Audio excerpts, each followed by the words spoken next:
மேடையில் அமர்ந்திருக்கக்கூடிய நம்முடைய பெருமரியாதைக்குரிய தலைவர்களே, தமிழகத்தின் எல்லா திசைகளிலே இருந்தும் சனாதனத்தை ஒழித்து விடுவது என்கிற ஒத்த முடிவோடு வருகை தந்திருக்கிற அன்பிற்கினிய தோழர்களே, நண்பர்களே, சகோதர சகோதரிகளே, உங்கள் அனைவருக்கும் தமிழ்நாடு முற்போக்கு எழுத்தாளர் கலைஞர்கள் சங்கத்தினுடைய மாநில குழுவின் சார்பில் பணிவான வணக்கத்தையும் நன்றியையும் தெரிவித்துக் கொள்கிறேன். இந்த அரசியல் தலைவர்கள் பங்கேற்கக்கூடிய இந்த அமர்வு முடிந்த பிறகு நாம் எல்லாம் ஊருக்கு செல்ல வேண்டும். காலையிலேருந்து ஒரு விவாதம் ஓடிக்கிட்டே இருக்கு. நம்முடைய பொதுச் செயலாளர் சொன்னது போல நாங்களும் சனாதனத்தை எதிர்க்கிறதா இல்லை ஒன்றால் ஒழிச்சே போடுவோமா அப்படின்னு யோசிக்கிற பொழுது எதுக்கு முதல்ல எதிர்த்து அப்புறம் ஒழிச்சு கழுத ஒரே தான் ஒழிச்சு முயற்சி பண்ணணும்னு தான் சனாதன ஒழிப்பு மாநாடு அப்படின்னு போட்டோம். இந்த ஒரு மாநாட்டோடு இந்த சனாதனத்தை 2000-3000 ஆண்டுகளாக இருக்கிற சனாதனத்தை அரசியல் அதிகாரம் மாறினாலும் சமூக அதிகாரத்தை தன் கையிலேயே எப்போதும் வைத்திருக்கிற சனாதனத்தை ஒழித்துவிட முடியும் என்று நாங்கள் நம்பவில்லை. ஆனால் நண்பர்களே, சனாதன ஒழிப்பு போர் என்பது இன்னும் நீண்ட நெடுங்காலம் நமக்கு பிறகும் நம்முடைய வாரிசுகள் நடத்த வேண்டிய ஒரு பெரும் யுத்தம். அதிலே வெற்றி தோல்வி என்பதே இல்லை. ஆனால் இப்போ தோழர்கள் வீட்டுக்கு போகும்பொழுது இந்த மாநாடு வெற்றியா இல்லையா, சனாதன ஒழிப்பு வெற்றி அடைவதற்கு இன்னும் நீண்ட காலமாகும். ஆனால் இந்த மாநாடு வெற்றியா தோல்வியான்னு தெரிஞ்சுக்கிட்டு போகிறது தான் நல்லது. தோழர்கள்லாம் காலையிலேருந்து ரொம்ப உற்சாகமாக இருக்காங்க. அருமையான மாநாடு தொடர். இதே இடத்துல தான் நம்முடைய மொழி உரிமை மாநாட்டை நடத்தினோம், திருச்சியிலே கல்வி உரிமை மாநாட்டை நடத்தினோம். அதனுடைய தொடர்ச்சி தான் இந்த சனாதன ஒழிப்பு மாநாடு. இந்த மாநாடு வெற்றி என்பதற்கு தோழர்கள் நம்பிக்கையோடு, தெம்போடு, தைரியத்தோடு வீட்டுக்கு செல்லலாம். நாம் வெற்றி பெற்றோமா இல்லையா என்பதை நாம் மட்டுமே தீர்மானிப்பதில்லை. நம்முடைய எதிரிகளுடைய பயம்தான் நம்முடைய வெற்றியை தீர்மானிக்கிறது. எதுக்காக சொல்றேன்னா, காலையில் நம்முடைய மாநாடு துவங்கிய உடனேயே சென்னை போலீஸ் கமிஷனர் ஆலயத்தில் அந்த அலுவலகத்துக்கு சென்று இவர்கள் சனாதன ஒழிப்பு மாநாடு என்கிற பெயரில் மாநாடு நடத்தி கொண்டிருக்கிறார்கள் என்று பல பேர் புகார் கொடுத்திருக்காங்க. அதில் பாரத சேனா என்கிற அமைப்பை சேர்ந்தவர்கள் புகார் கொடுத்திருக்கிறார்கள். இதிலிருந்தே நம்முடைய மாநாடு 100% வெற்றி அடைந்திருக்கிறது என்கிற உற்சாகத்தோடு நான் இவ்வளவு பெரிய மாநாடு நடத்தி எதிரிகள் பேசாமல் இருந்தால் தான் நம்ம கொஞ்சம் யோசிக்கணும். அவர்கள் சரியாகவே யோசித்திருக்கிறார்கள். அது அவங்க என்ன சொல்லியிருக்காங்கன்னா, இந்து மதத்தினுடைய கலாச்சாரத்தை காலையிலிருந்து நாம் ஒன்றை தெளிவுபடுத்திக் கொண்டிருக்கிறோம். எந்த ஒரு மதத்திற்கும் எதிராக இந்த மாநாட்டை நாம் நடத்தவில்லை. ஆனால் இங்கே பெண்ணடிமைத்தனத்துக்கு எதிராக நம்முடைய தலைவர்கள் காலையில் இருந்து பேசியிருக்கிறார்கள். ஜாதிய பாகுபாடுகளுக்கு எதிராக பேசியிருக்கிறார்கள். மூட நம்பிக்கைகளுக்கு எதிராக பேசியிருக்கிறார்கள். அதே போல சடங்கு என்கிற பெயரில் எளிய மக்கள் சுரண்டப்படுவதை எதிர்த்து பேசியிருக்கிறார்கள்.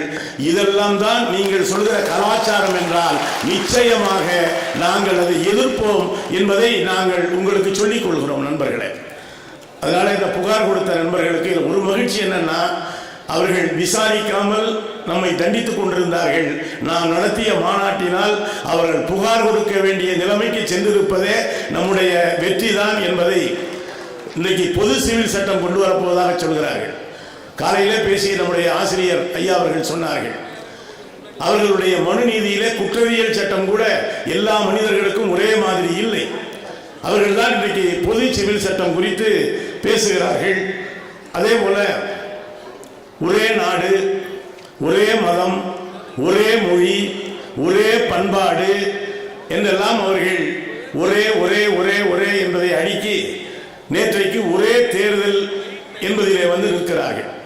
நேற்றைக்கு சன் தொலைக்காட்சியிலே ஒரு விவாதம்.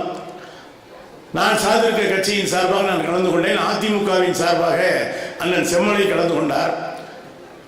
மோடி அவர்கள் வாய் திறப்பதற்கு முன்னாலேயே அண்ணன் பீட்டர் அல்போன்ஸ் அவர்கள் அதனுடைய இந்தியா கூட்டணி குறித்த விவாதத்திலே பங்கேற்றார்கள். செம்மலன் என்ன பேசும்பொழுது என்ன சொன்னார்னா, 2018 நாங்கள் எதிர்த்தோம் ஒரே நாடு ஒரே தேர்தலுங்கிறத, இப்போ ஆதரிக்கிறோம் அப்படின்னு சொன்னார். அவர் சேலத்திலிருந்து பேசுகிறார். நான் சொன்னேன், ஒரே மாநாடு ஒரே புளியோதரை கூட சாத்தியம் இல்லாத நீங்களா ஒரே நேரத்தில் ஒரு மாநாட்டில் ஒரே மாதிரி புளியோதரை கூட கிண்டி கொடுக்க முடியல. பல டன் புளியோதரை வேஸ்டாக போயிடுச்சுன்னு வருது. புளியோதரையே ஒழுங்காக கிட்ட முடியலைன்னா எப்படி ஒரே நேரத்தில் ஒரே தேர்தலை எப்படி நீங்கள் நடத்துவீங்கன்னு கேட்டால் ரொம்ப கடுமையாக கோபப்பட்டார். அது என் மேலே வந்த கோபம்ல, புளியோதரை சரியாக கிண்டாதவங்க மேலே வந்த கோபமாக இருக்கும்னு நான் நினைக்கிறேன். நண்பர்களே, சனாதனம் என்றால் என்னவென்று நம்முடைய ஆதவனும் ரொம்ப கஷ்டப்பட்டு விளக்க முயற்சி பண்ணார். நானும் அதை படித்து பார்த்தா ஒன்றும் புரிய மாட்டேங்குது. அவங்க வெற்றியே அதில் தான் இருக்கு. நீங்கள் தெனாலிராமன் கதையில் ஒன்று சொல்லுவாங்கல்ல, திகழாட்டம் மகிழ பந்தனம் அப்படின்னு. ஒரு நாட்டு புலவர் வந்த பொழுது அவர் சந்திக்க யாருமே முடியலை.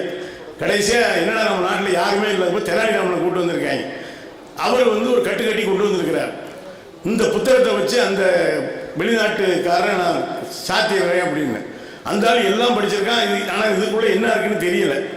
இவருக்கு திறக்கவே மாட்டேங்கிறார். இந்த திகழாட்ட மகிழ பந்தனம் புத்தகத்தை நீங்கள் படிச்சிருக்கீங்களான்னு கேட்டிருக்கார். அவனு என்னென்னமோ படிச்சிருக்கான், இதை படிக்கலை. கடைசியாக அவன் பயந்து போய் உள்ள என்ன இருக்குன்னு தெரியாமல் ஒத்துக்கிட்டு போயிட்டான்.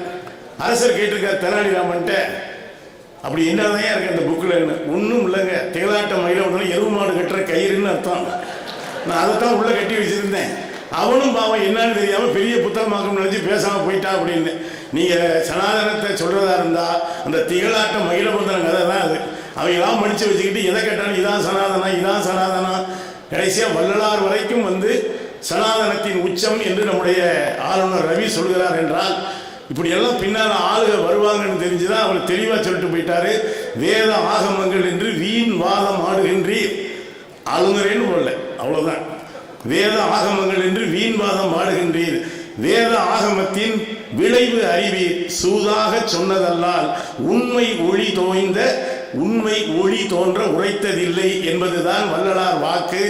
அவர் சனாதனத்தின் உச்ச நட்சத்திரம் அல்ல, சனாதன எதிர்ப்பின் உச்ச நட்சத்திரமாகத்தான் வள்ளல் பெருமான் காட்சியளிக்கிறார் என்பதுதான் உண்மை. யாதும் ஊரே யாவரும் கேளீர் என்பது சனாதனத்திற்கு எதிரானது.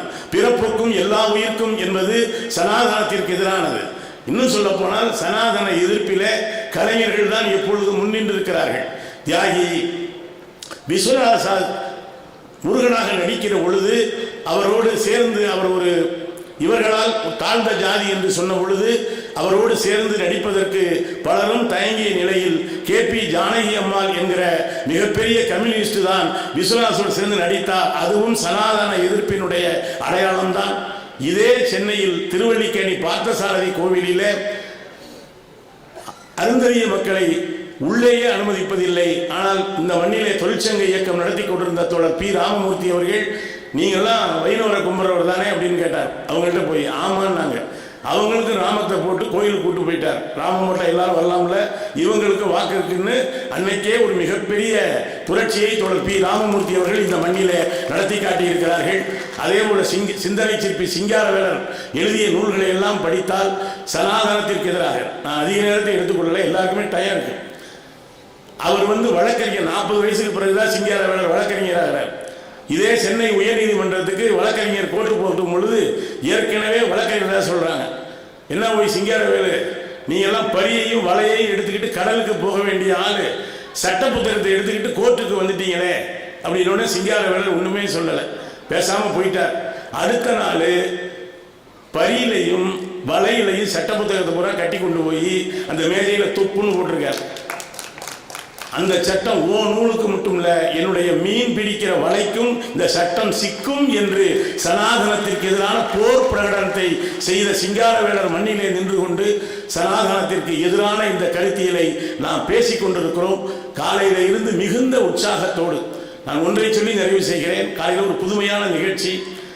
இந்த இந்திய விடுதலை போராட்டத்தில் RSS என்ன செய்ததுன்னு ஒரு பெரிய புத்தகம், இவ்வளவு பெரிய புத்தகம். அதில் கொண்டாந்து உண்மையிலேயே ஆசிரியர் இருந்தாங்க, நம்முடைய அமைச்சர் உதயநிதி அவர்கள் இருந்தாங்க. அதை கொண்டு வந்து பிரதேசம் கொடுத்து இதை பிரித்து பாருங்கன்னா அவரும் ஒவ்வொரு பக்கமாக சில பேர் கூட கேட்டாங்க, பிரிண்ட் பண்ண விட்டுட்டீங்களா? உன்னையுமே காரணம் இருந்தால் தானே எங்களை வச்சுக்கிட்டா வஞ்சனம் பண்ணுறோம், இருந்தால் எழுதி வைக்க மாட்டோமா? கடைசியாக என் ஆசிரியர் சொன்னார், அமைச்சர் உதயநிதி கிட்ட, நீங்கள் வந்து ஒரு 3 முட்டையை போட்டு விடுங்க அப்படின்னு. அவர் ஒரு முட்டையை தான் நாங்கள் போட சொன்னோம், ஆனால் அவர் 3 முட்டையை போட்டார். அது எதுக்கு அப்படின்னா, வர இருக்கிற நாடாளுமன்ற தேர்தலில் தமிழகத்திலே பாஜகவுக்கு போட்ட முட்டையினுடைய தொடர்ச்சியை இந்த அரங்கம் காலையிலே துவக்கி வைத்திருக்கிறது என்பதை மட்டும் சொல்லி, ஏனென்றால் ஏற்கனவே நந்தலாலா தலைமையில் ஆன்மீக தளத்திலா அரசியல் தளத்திலா என்ற ஒரு விவாதம் நடந்திருக்கிறது. உண்மையில் அரசியல் தளத்திலும் ஆன்மீக தளத்திலும் அறிவியல் தளத்திலும் பண்பாட்டு தளத்திலும் கலை தளத்திலும் சனாதனத்திற்கு எதிரான அந்த போரை நாம் அயர்வின்றி நடத்துவோம். அதற்கு இங்கே மேடையில் அமர்ந்திருக்கிற நம்முடைய அரசியல் இயக்கங்களின் தலைவர்கள் எல்லாம் துணை நிற்பார்கள் என்று சொல்லி